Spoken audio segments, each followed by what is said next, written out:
আপনারা প্রত্যেক দিন অংশ আল্লাহ পাকের জিকিরের জন্য খাস করে নেন। লা হাওলা ওয়ালা কুওয়াতা ইল্লা বিল্লাহ বেশি থেকে বেশি বলার চেষ্টা করেন। আল্লাহুম্মা সাল্লি আলা মুহাম্মাদ ওয়া সাল্লিম, দরুদ শরীফ বেশি বেশি পড়ার চেষ্টা করেন। যে ব্যক্তি একবার দরুদ পাঠ করবে নবী সাল্লাল্লাহু আলাইহি ওয়াসাল্লামের উপরে, আল্লাহর রাসূল বলছেন তার উপর আল্লাহ পাক 10 বার রহমত করবেন ইনশাআল্লাহ। তার আমলনামা থেকে 10টা গুনাহ আল্লাহ মাফ করে দিবেন। শুধু তাই নয়, 10টা নেকি লেখা হবে এবং তার মর্যাদা 10 গুণ বাড়িয়ে দেওয়া হবে। সবচেয়ে বড় কথা হচ্ছে দরুদ বেশি বেশি পড়লে আপনার টেনশন দূর হয়ে যাবে।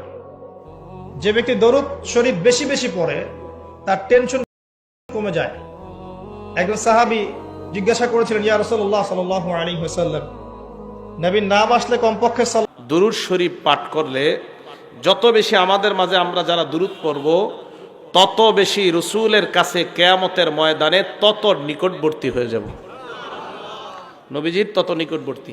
তিরমিজি শরীফের 484 নম্বর হাদিস, ক্বালা রাসূলুল্লাহ সাল্লাল্লাহু আলাইহি ওয়াসাল্লাম, আল্লাহ নবী বলেন, আউলান নাসি বি ইয়াউমাল কিয়ামা আকসারুহুম আলাইয়া সালাতা।